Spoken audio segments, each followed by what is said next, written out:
Hello class 11th, welcome to study with Simran. I hope you all are doing good and staying well. तो आज हम start करने वाले हैं financial statement of sole proprietorship. तो basically financial statement of sole proprietorship के साथ साथ एडजस्टमेंट्स भी हैं. पहले जो हम चैप्टर करने वाले हैं वो सिर्फ हम विदाउट एडजस्टमेंट करने वाले हैं ताकि आप सबको बेसिक्स क्लियर हो जाएं. तो क्या है फाइनेंशियल स्टेटमेंट्स, ऐसे नाम से आपको पता लग रहा होगा कि इसमें हमने फाइनेंशियल स्टेटमेंट्स के बारे में बात करनी है.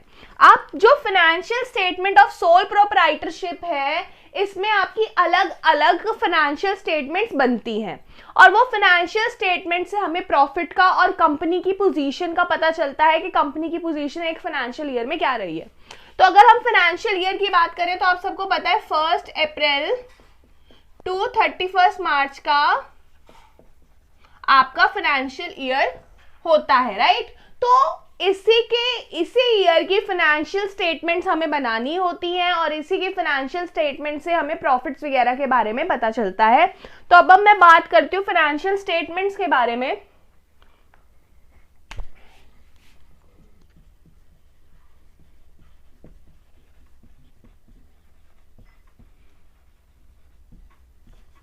तो इस चैप्टर में हम 3 टाइप की फाइनेंशियल स्टेटमेंट्स ड्रॉ करने वाले हैं, that is trading account, PNL account जिसको हम प्रॉफिट एंड लॉस अकाउंट बोलते हैं, और बैलेंस शीट.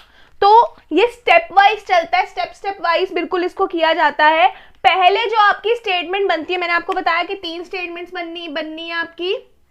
ट्रेडिंग अकाउंट,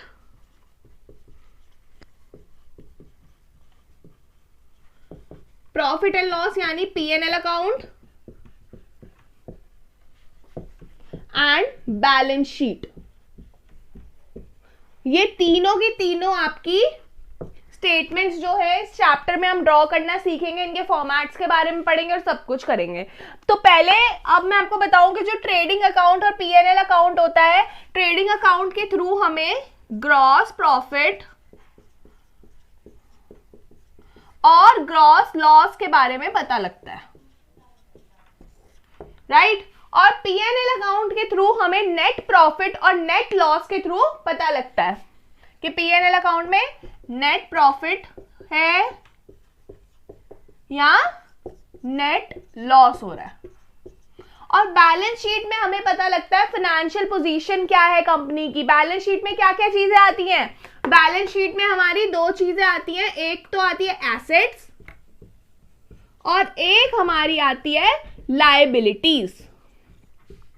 और बेसिकली अगर हमारा पूरा क्वेश्चन सही है, बिल्कुल करेक्ट क्वेश्चन है, तो assets is equals to liabilities आएगा, मतलब कि हमारी जो बैलेंस शीट है वो इक्वल बनेगी. तो अगर अब चलो सब मैंने आपको बता दिया कि 3 अकाउंट्स बनने, तीनों अकाउंट्स में क्या क्या पता चलता है ये भी मैंने बता दिया. इसमें ग्रॉस प्रॉफिट ग्रॉस लॉस, इसमें नेट लॉस या नेट प्रॉफिट, और इसमें एसेट्स और लायबिलिटीज से हम फाइनेंशियल पोजीशंस की बात करते हैं कि कंपनी की फाइनेंशियल पोजीशन क्या है, राइट. तो अब ट्रेडिंग अकाउंट के बारे में बात कर लेते हैं. अभी हमें ये तो पता चल गया कि हर अकाउंट हमारी क्या निकालने में या क्या एसर्टन करने में, क्या कंप्यूट करने में हेल्प करता है. तो अब सबसे पहले अकाउंट के साथ स्टार्ट करते हैं विच इज ट्रेडिंग अकाउंट.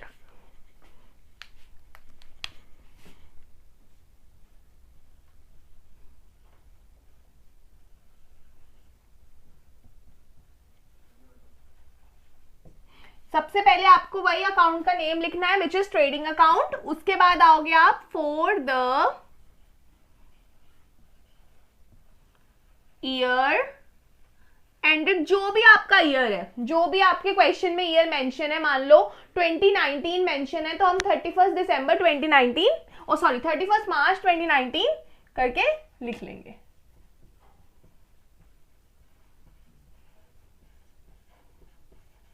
आपको पता है हर अकाउंट, जब भी हम कोई अकाउंट मेंटेन करते हैं, कोई भी अकाउंट हम बनाते हैं, तो सबसे पहले हमें ये पता ही है कि हमारा जो फाइनेंशियल ईयर है वो 1 April of the for the previous year to 31 March of the next year तक रहता है, राइट. ये होता है हमारा फाइनेंशियल ईयर. और हर फाइनेंशियल ईयर के एंड में हम अपनी फाइनेंशियल स्टेटमेंट्स को ड्रॉ करते हैं, फाइनेंशियल स्टेटमेंट्स को बनाते हैं ये कंप्यूट करने के लिए कि हमारी कंपनी की क्या पोजीशन रही है पूरे साल में.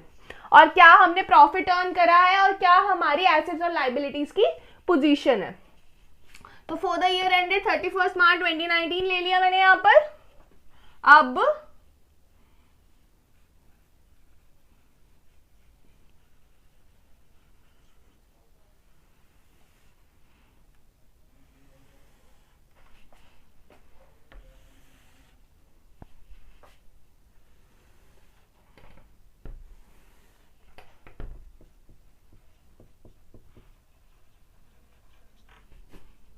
यहां इस साइड आपके अमाउंट्स,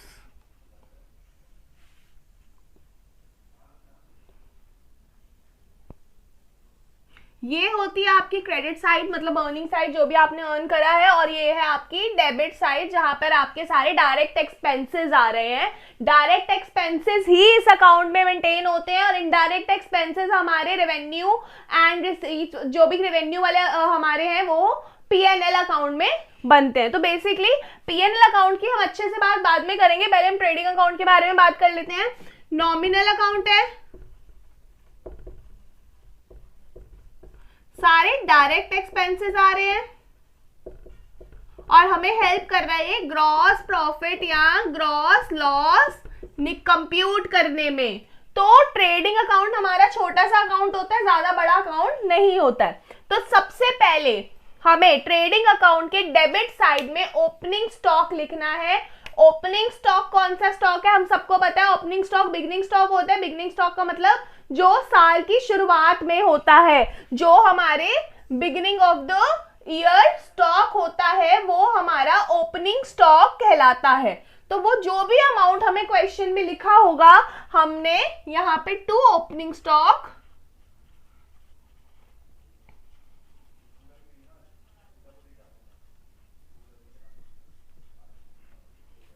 ठीक है, तो यहां पे टू ओपनिंग स्टॉक आ गया। अब आपने परचेजेस करी होंगी, परचेजेस किसके लिए कर रहे हैं हम, मान लो हम किसी भी चीज की प्रोडक्शन कर रहे हैं, कोई भी चीज हम प्रोड्यूस कर रहे हैं अपनी कंपनी में, तो उसके लिए आप रॉ मटेरियल तो परचेज करोगे ही करोगे ना, तो टू परचेजेस। अब इन परचेजेस में से सब्ट्रैक्ट होगा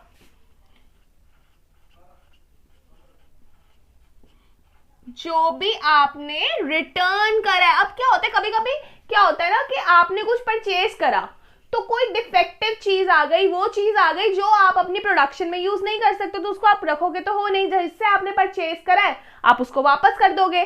तो वो अमाउंट, मान लो आपने 2000 का सामान वापस करना है, तो वो 2000 इस परचेजेस का अमाउंट मान लो 1 लाख है, तो 1 लाख में से 2000 माइनस कर दोगे और नेट परचेजेस आ जाएगा। नेट परचेजेस क्या होती है, जो परचेज होती है, जो आपने परचेज करा है माइनस परचेज रिटर्न। मानो आपने परचेज कितने की करी है, 1 लाख की करी है। अब आपको कुछ सामान में प्रॉब्लम आ गई, कुछ डिफेक्टिव निकल गया, कुछ यूजलेस आपके लिए बिल्कुल है, वो सामान आप वापस कर दोगे। मान लो मैंने 2000 का वापस कर दिया, तो मेरी नेट परचेजेस आ गई 98,000 की।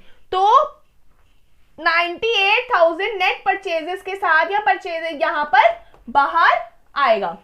तो यहां पे तो भी हम x x x ले रहे हैं, तो यहां पे भी x x x, राइट। बहुत सिंपल है, अभी तक तो आपको सब क्लियर हो रहा होगा। अब क्या होता है, वेजेस। वेजेस एंड सैलरीज हमारी अलग अलग चीजें हैं। वेजेस क्या है, वेजेस वो होती हैं जो हर डे जाती हैं, या वो होती हैं जो हम लेबर्स को देते हैं, और सैलरीज वो होती हैं कि जो हम मंथ के हिसाब से देते हैं या उन लोगों को देते हैं जो दूसरा कोई काम कर रहे हैं, जैसे कंप्यूटर ऑपरेट करने का काम है, अकाउंट्स डिपार्टमेंट का काम है। लेबरर्स वो होती हैं जो थोड़ी प्रोडक्शन में हेल्प कर रही हैं, थोड़ा सामान इधर उधर लाने में हेल्प कर रही हैं। तो उनकी जो वेजेस जाती है वो वेजेस हमारे ट्रेडिंग अकाउंट में आती है। लेकिन अगर सैलरीज हो, सैलरीज हमारी P&L अकाउंट में आती हैं। और एक चीज अभी मैं आपको और बताऊंगी, टू वेजेस एंड सैलरी से टू सैलरीज एंड वेजेस, उसके बारे में हम आगे और अच्छे से समझेंगे। पहले हम यही सिंपल कंसेप्ट समझते हैं कि जो वेजेस हैं, अगर सिर्फ वेजेस हैं तो वो यहां आएंगी, राइट। अब आगे हमारी एक और चीज है to carriage inwards.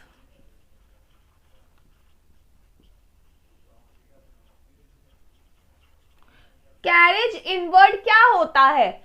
Carriage inward वो अमाउंट होता है जो हम स्पेंड करते हैं। कैरेज इनवर्ड ले लो आप, फ्राइट इनवर्ड ले लो, ठीक है। ये वो अमाउंट होता है जो हम स्पेंड करते हैं अपने पास कोई चीज मंगवाने के लिए।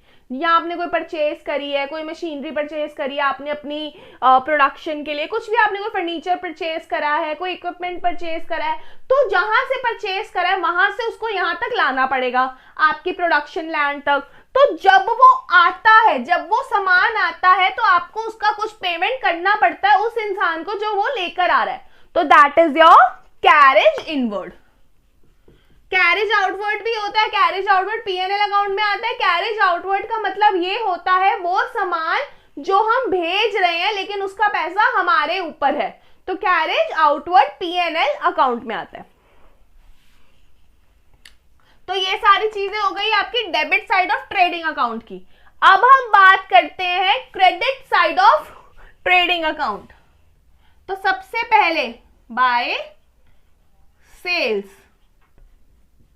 अब देखो कुछ हम सेल कर रहे हैं, राइट, हम भी तो सेल्स ही कर रहे हैं। तो कभी कभी हमारी सेल्स में भी कोई ऐसा यूनिट जा सकता है बाहर जो सही ना हो, किसी ने हमसे परचेज करा और उसमें कोई डिफेक्टिव यूनिट निकल जाए, तो वो बंदा भी तो हमें रिटर्न करेगा ना।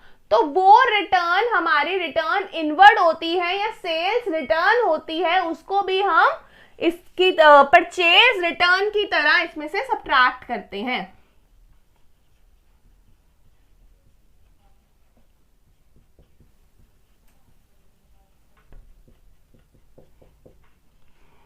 मान लो अब इसका भी एक एग्जांपल ले लेते हैं नेट सेल्स निकालने के लिए।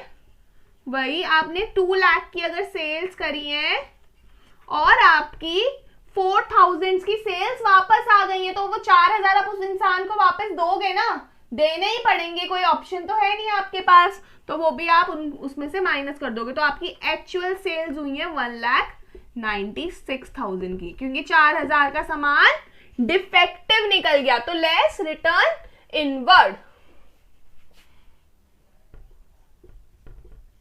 राइट।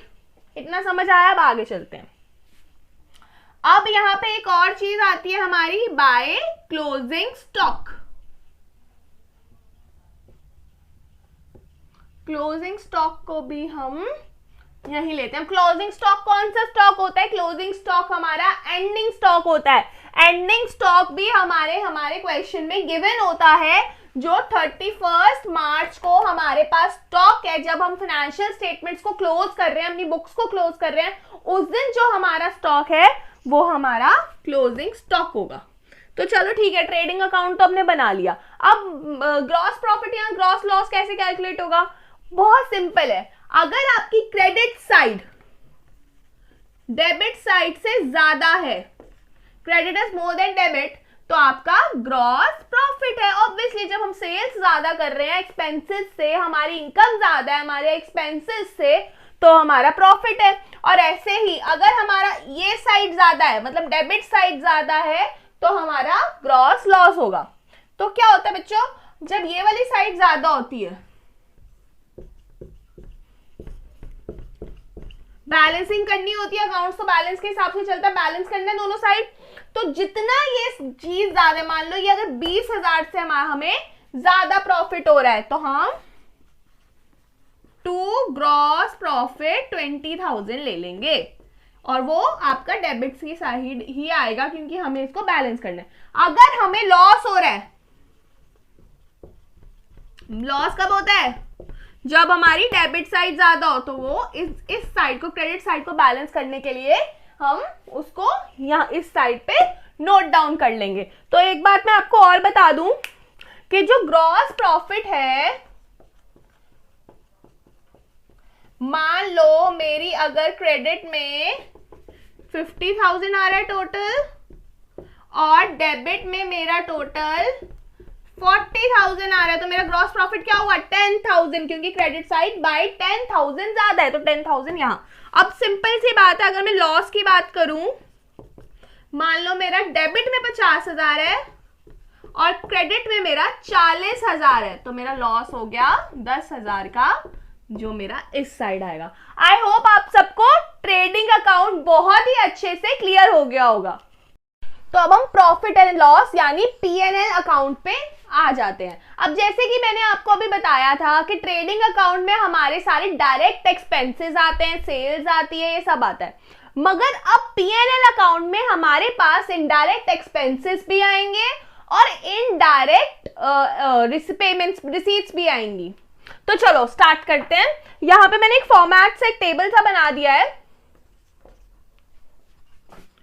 तो देखो, अगर आपको अभी हम ये लेट करके चलते हैं कि हमें ग्रॉस प्रॉफिट हो रहा है, ग्रॉस प्रॉफिट हमने ट्रेडिंग अकाउंट में डेबिट के साइड पे लिखा था, तो अगर हमें ग्रॉस प्रॉफिट हो रहा है तो वो P&L अकाउंट में उतरता है और उतर कर वो आ जाता है क्रेडिट साइड में। तो बाय ग्रॉस प्रॉफिट। अगर ग्रॉस लॉस होता तो वो आपकी ट्रेडिंग अकाउंट में क्रेडिट की साइड होता और वो उतर के डेबिट की साइड में आ जाता। तो सबसे पहले हमने ग्रॉस प्रॉफिट लिख दिया। अब उसके पास आपकी जितनी भी इनडायरेक्ट एक्सपेंसेस आपके हो रहे हैं, आपने रेंट पे करा है, आपके कोई बेड डेट्स हुए हैं, इवन आपकी डेप्रिसिएशन लगा है, मतलब सारे इनडायरेक्ट एक्सपेंसेस आ रहे हैं यहाँ पे। चाहे आपका बहुत सारा काम होता है, बहुत सारा ऑफिसेस में काम होता है, और आपका इलेक्ट्रिसिटी एक्सपेंसेस, सैलरीज आ गई आपकी, और भी बहुत सारे डिफरेंट आपके चीजें होती है, जैसे कि टेलीफोन एक्सपेंस हो गया, बहुत सारी, टू कमीशन पेड,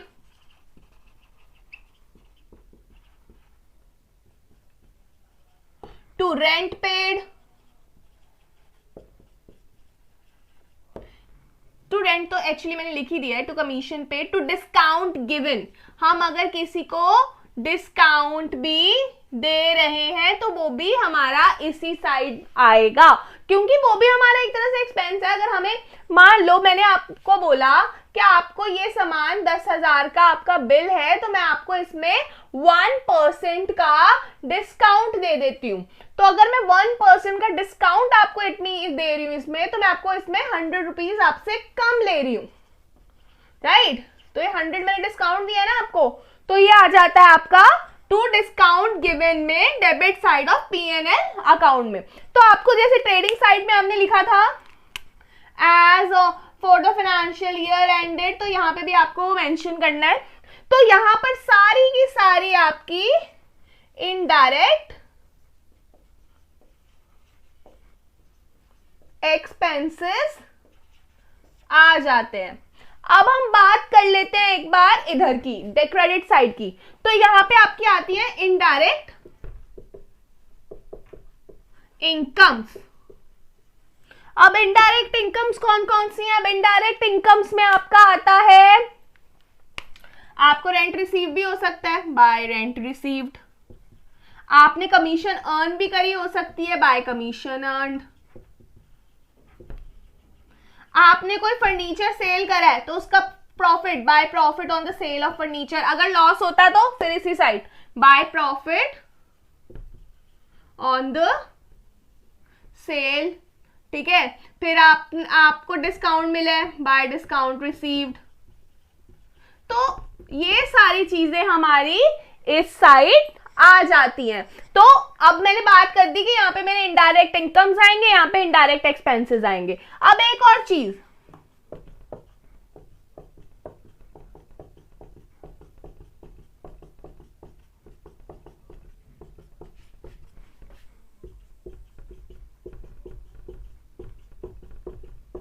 अगर अब मैं बताऊं आपको कि देखो, अगर यहाँ पे क्रेडिट साइड ज्यादा है, मगर जिसका मतलब ये है कि अगर हमारी इनडायरेक्ट इनकम्स ज्यादा है तो हमारा क्या होता है, नेट प्रॉफिट, और नेट प्रॉफिट भी हमारा इस साइड जाता है to net profit for balancing P&L account.